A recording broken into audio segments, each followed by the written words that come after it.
Décider, changer, se relever, trouver son équilibre, avancer, dépasser ses peurs, inventer ses solutions. Qui a dit que travailler sur soi devait être long, pénible et fastidieux ? Surtout pas moi. Je suis Bénédicte, psychologue et coach insolite, et je te souhaite la bienvenue sur mon podcast. Ici, chaque semaine ou presque, je te propose de l'inspiration, des outils et des astuces pour construire une vie qui te ressemble. Tu viens ? On embarque ?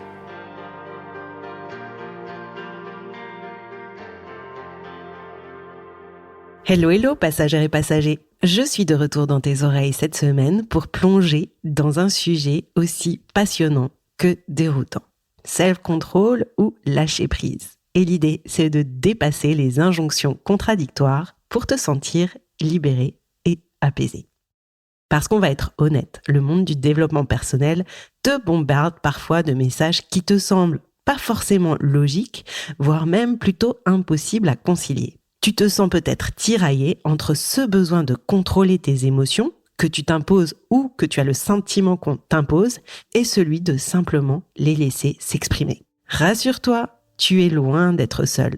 Nous vivons dans un monde rempli de messages contradictoires. Et parce que oui, on en a tous subi les conséquences, tiraillés entre cette envie de contrôler nos émotions, nos pensées, nos actions, et cette petite voix qui nous chuchote ou qui nous hurle de simplement lâcher prise, d'accepter ce qui est et de se laisser aller pour profiter de ce qui se passe dans notre quotidien. C'est un vrai défi. Je le sais. Je le sais parce que j'y ai été confrontée, j'y suis encore confrontée et la plupart, voire la totalité des personnes que je suis, y sont confrontées. Mais comme tout défi, c'est aussi et sans doute surtout une véritable opportunité de grandir, de te comprendre et de vivre une vie qui te correspond vraiment et te permettre de t'épanouir profondément. Alors, tu es prêt à embarquer dans cette aventure avec moi, à défier les messages contradictoires que nous recevons tous les jours et à découvrir de nouvelles façons de naviguer à travers tes émotions, à ne pas vouloir constamment être tout l'un ou tout l'autre, mais apprendre à trouver des nuances, mais surtout à trouver tes nuances. Si oui, alors accroche-toi, ouvre ton esprit et prépare-toi à plonger dans un voyage de découverte et de transformation profonde. Pour commencer, j'aimerais repartir des différents termes, de façon un peu rapide et nous creuserons plus tard. Qu'est-ce que le self-control ? En termes simples, le self-control, c'est notre capacité à réguler à la fois nos pensées, nos émotions et notre comportement face à des impulsions, des tentations. C'est comme avoir un frein interne qui nous permet de penser avant d'agir, de choisir notre réaction plutôt que de simplement réagir. En gros, c'est la fonction développée de notre cerveau. Alors que notre cerveau primaire réagit et nous envoie des réactions via des émotions ou via des neurotransmetteurs, eh bien, nous avons toujours la possibilité de reprendre le contrôle, de reprendre conscience et de nous demander est-ce que je veux vraiment réagir et continuer de réagir ainsi ou est-ce que je veux me contrôler et ne pas me laisser déborder ? C'est notre cortex préfrontal qui joue ce rôle-là. D'un autre côté, le lâcher-prise, c'est l'art d'accepter les choses telles qu'elles sont sans essayer de les contrôler ou de les changer. C'est reconnaître que certaines choses sont hors de notre contrôle et choisir de ne pas constamment se battre contre elles. Maintenant, tu te demandes peut-être pourquoi ces deux concepts sont-ils présentés comme contradictoires ? Eh bien pour moi, c'est là que ça devient intéressant. Parce que dans notre société, nous sommes constamment bombardés d'injonctions. Et si tu vas sur les réseaux, tu vas trouver tout un tas de messages qui te semblent peut-être bienveillants sur le moment, mais qui, tous mélangés les uns avec les autres, te créent une espèce de méthode qui te semble inaccessible, inatteignable, voire complètement absurde. Parce que d'un côté, on nous dit de contrôler nos émotions, nos réactions, nos actions, nos pensées, de rester fort, de ne pas montrer de signes de faiblesse, et de l'autre, on nous encourage à lâcher prise, à profiter, à accepter nos émotions, voire à les laisser nous submerger et à nous montrer vulnérables. C'est comme si on te disait en gros de conduire une vitesse à toute allure, puis de freiner brusquement.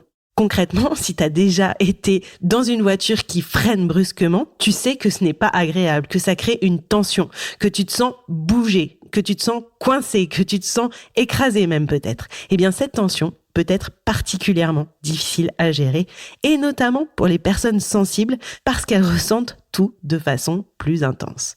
Alors, comment naviguer dans ce labyrinthe d'injonctions contradictoires? Comment trouver cet équilibre? Comment jouer avec nos petites manettes entre le self-control et le lâcher-prise? Eh bien, c'est ce que je te propose de découvrir et je te promets que ce voyage en vaut la peine. Parce qu'au bout du compte, il ne s'agira plus de choisir entre self-control et lâcher-prise, il s'agira de les intégrer à ta façon, dans les proportions que tu décides, dans chaque moment de ta vie. Et cela va créer en fait une espèce d'harmonie et équilibre.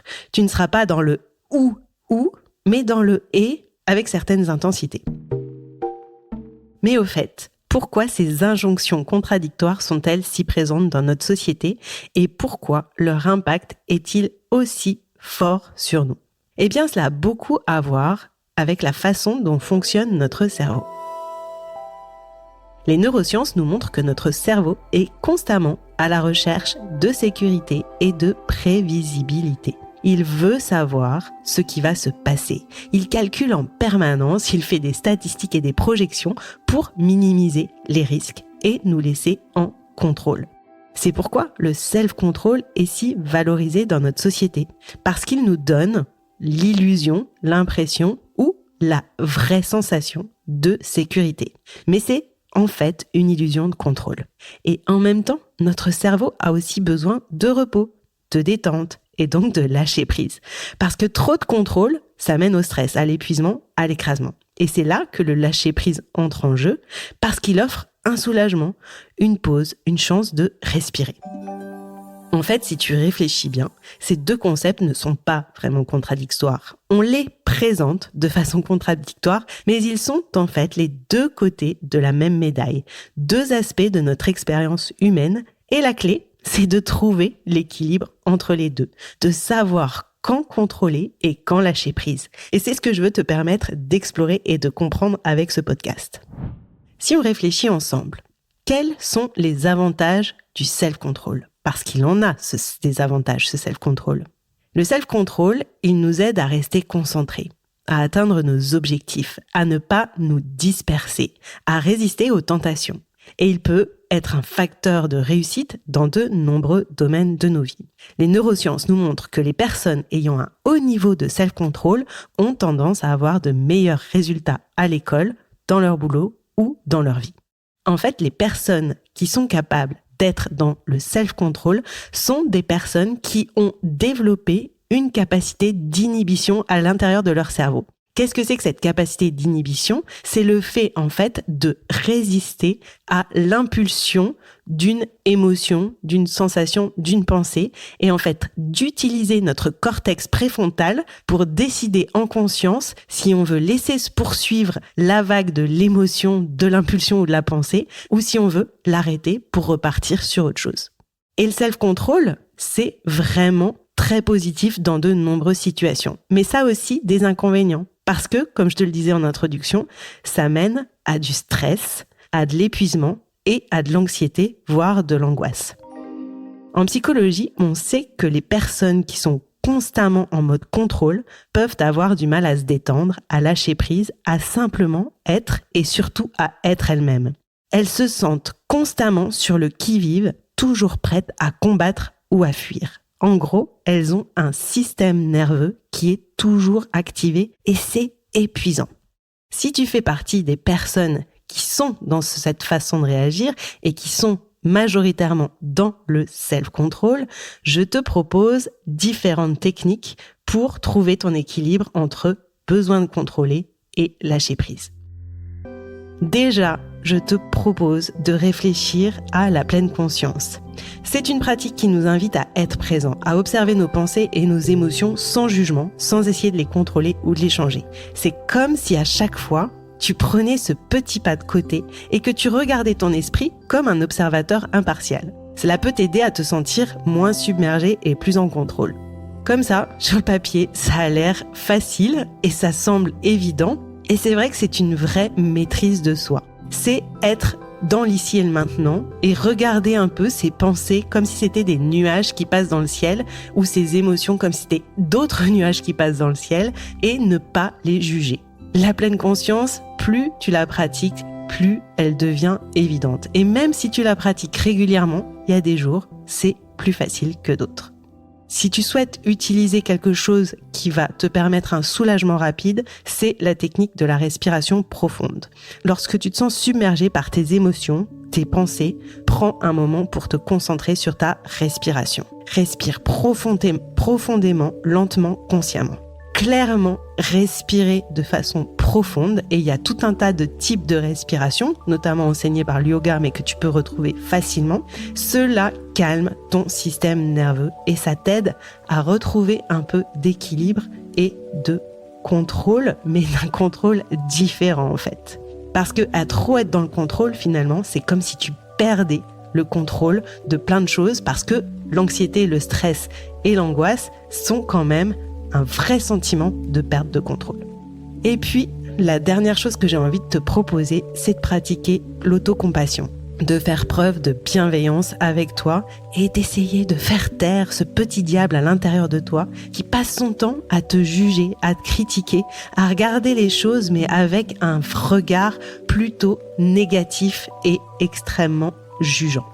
Essaye de te traiter avec autant de gentillesse que tu traiterais une de tes amies.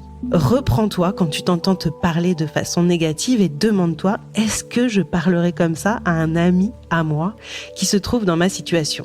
La plupart du temps, la réponse est non. Alors, rappelle-toi que tu es humain et que tes émotions font partie de ton expérience humaine, que parfois elles ne sont pas agréables, que parfois tu ne les aimes pas, mais que ce n'est pas parce que tu ne les aimes pas que tu es une mauvaise personne. Rappelle-toi que le contrôle n'est pas toujours la solution. Parce que contrôler tes émotions, c'est aussi refuser de les regarder, refuser de les laisser s'exprimer. Et plus tu vas refuser de les laisser s'exprimer et de les entendre, plus en fait, tu vas être dans la difficulté de comprendre ce qui se passe. En psychologie, on dit que nos émotions sont des messages, des signes que quelque chose en nous demande d'être entendu, compris, accepté. Alors, plus tu résistes à tes émotions, plus elles vont prendre de la place et plus elles vont trouver des chemins pour s'exprimer. Et ça peut être ton corps, ça peut être ton corps qui lâche ou ton corps qui est malade, faire un burn-out ou avoir des symptômes somatiques comme maux de dos, migraines, etc. Si tu te sens souvent submergé par tes émotions, au lieu de chercher à les contrôler, à ne pas les exprimer, à rester bloqué parce que tu as peur qu'on te juge ou parce que tu as peur que ça déborde trop, eh bien, essaye d'écouter ce qu'elles te disent. On a le droit de pleurer parce qu'on est heureux, on a le droit de pleurer parce qu'on est en colère, on a le droit de pleurer parce qu'on est triste. Toutes nos émotions ont des façons différentes de s'exprimer et il est vraiment important de comprendre quelle émotion tu ressens et qu'est-ce qui fait, quelles sont les pensées, les situations, les réactions qui se cachent derrière cette émotion. Qu'est-ce que ces émotions te demandent ? De quoi as-tu besoin ? Et quand tu fais ce process, quand tu es dans ce schéma de compréhension, tu n'es plus dans le contrôle. Tu es dans de la compassion par rapport à toi, de l'acceptation. Et si c'est pas de l'acceptation, au moins, tu es dans un processus de curiosité. Et maintenant, parlons du lâcher-prise. Ce lâcher-prise, il est décrit comme un véritable courant d'air frais, comme une petite brise qui vient te caresser dans un jour de canicule. C'est cette sensation de libération lorsque tu cesses de te battre contre la réalité et que tu acceptes les choses telles qu'elles sont. Les neurosciences nous montrent que le lâcher-prise contribue à réduire de façon extrêmement significative le stress, que ça augmente ton bien-être et donc ta sensation de bonheur et ça améliore également ta santé physique. Mais c'est vrai que lâcher prise a aussi ses défis. Parce que parfois, on se sent perdu, vulnérable, sans contrôle, comme bloqué dans sa vie, un peu enfermé en soi. Et la psychologie nous apprend que le lâcher-prise implique souvent de faire face à des émotions difficiles, des peurs, des incertitudes.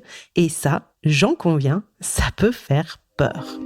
Alors, comment peut-on pratiquer le lâcher-prise sans se sentir perdu ou vulnérable ? Comment trouver l'équilibre entre l'acceptation et l'action et le lâcher-prise et le prendre en main ? Voici quelques stratégies. il y a la méditation. Cette pratique qui t'invite à observer tes pensées et tes émotions sans jugement, sans essayer de les contrôler ou de les changer.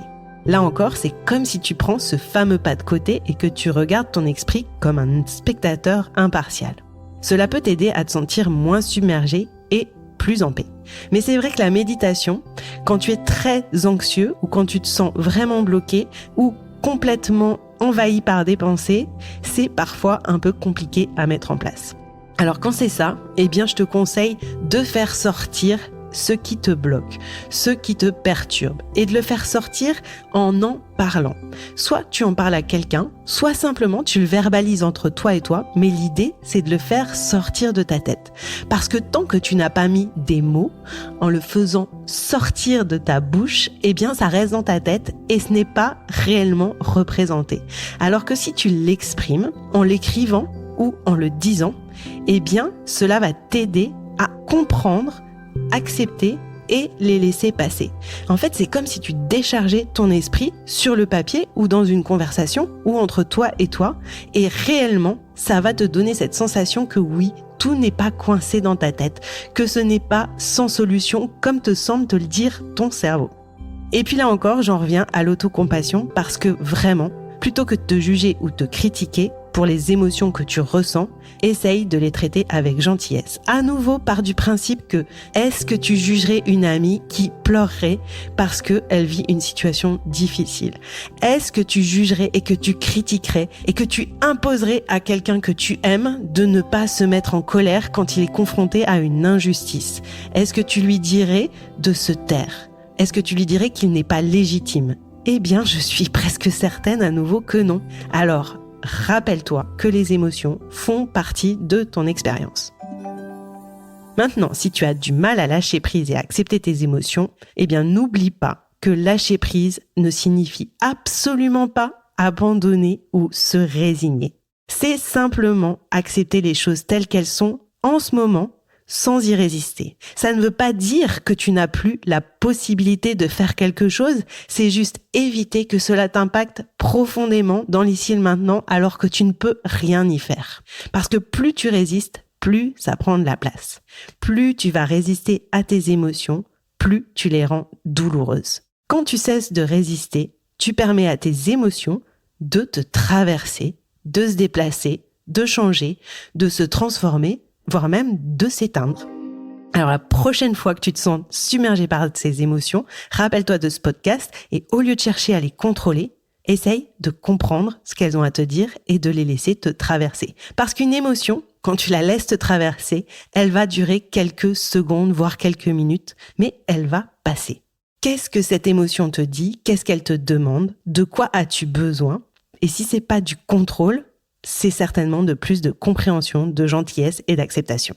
Et puis surtout, j'ai envie de te dire, n'oublie pas que tu n'es pas seul. Nous sommes tous dans ce labyrinthe à jouer et à chercher notre équilibre entre self-control et lâcher prise. Alors maintenant, essayons de visualiser et de comprendre comment on peut naviguer au quotidien entre self-control et lâcher prise. Parce que la vie, c'est un équilibre délicat entre ces deux faces de la même pièce. Tu l'as compris? Trop de self-control, tu risques de te sentir stressé, épuisé et super anxieux. Trop de lâcher prise, tu peux te sentir perdu, sans direction et à nouveau anxieux. Alors, n'oublie pas que ton cerveau a besoin de cet équilibre entre lâcher prise et contrôle pour fonctionner de manière optimale.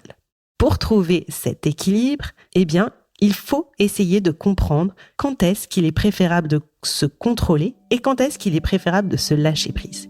Et là, il n'y a pas de règle absolue. Et les règles, c'est à toi de les découvrir et de les comprendre et de les détailler pour toi-même. Concrètement, arrête de croire que lâcher prise et self-control doivent en permanence s'opposer. Tu peux être l'un et l'autre. Tu peux être discipliné et flexible, déterminé et ouvert. Tu peux être dans une envie de profiter et en même temps dans une certaine structure. Tout ne s'oppose pas en permanence. Tout n'est pas blanc ou noir et tu as en toi ces deux capacités. C'est une question de contexte Et c'est une question aussi de moment. Et c'est une question aussi de personne avec qui tu es. Et c'est une question d'énergie. Est-ce que tu es fatigué? Est-ce que tu es dans la capacité de contrôler? Ou est-ce que non, là, tu as besoin de lâcher prise, de profiter? Alors, mon secret pour apprendre à naviguer entre self-control et lâcher prise, eh bien, ça va être de te connaître. Et ça va être de t'observer. De savoir, en fait, quand il est important pour toi de prêter attention à tes pensées, tes émotions, tes sensations corporelles sans jugement. Et vraiment, cela va t'aider à déterminer si tu as besoin de plus de contrôle ou plus de lâcher prise. En gros, ça va être à toi de trouver et de venir jouer avec les différents curseurs de ton lâcher prise, de tes émotions, de ton besoin de contrôle, de ta nécessité de sécurité, de ton niveau de stress, etc. Pour y arriver, eh bien, c'est en apprenant à se contrôler et à lâcher prise et à trouver ces justes milieux à soi qu'on va être de plus en plus compétent. C'est donc la pratique, le passage à l'action. Et puis, pour t'aider aussi et pour construire ça sur le fond, eh bien, il va s'agir de développer ton intelligence émotionnelle. Pour développer ton intelligence émotionnelle, tu peux utiliser l'exercice du check-in émotionnel. C'est de te demander comment tu vas, comment tu te sens. Est-ce que tu es stressé? Est-ce que tu es tendu? Est-ce que tu as besoin de lâcher prise? Est-ce que tu as besoin de profiter? Est-ce que tu as besoin de te concentrer? Si tu te sens dispersé, déconnecté, c'est peut-être un signe que tu as besoin de plus de self-control. Au contraire, si tu te sens perdu, eh bien, c'est peut-être le moment de te dire qu'est-ce qui se passe au fond de moi? Qu'est-ce que ce sentiment cache? En gros, l'idée, c'est quand même de se poser des questions, mais surtout d'essayer d'y répondre. Alors, je suis la première à te dire que toutes les questions que tu te poses dans ta tête n'ont pas forcément de réponse et n'ont d'ailleurs pas forcément besoin de réponse immédiatement. Malgré tout, quand tu es dans ce besoin de comprendre si tu dois bouger ton curseur d'un côté ou de l'autre, eh bien, essaye de répondre à la question.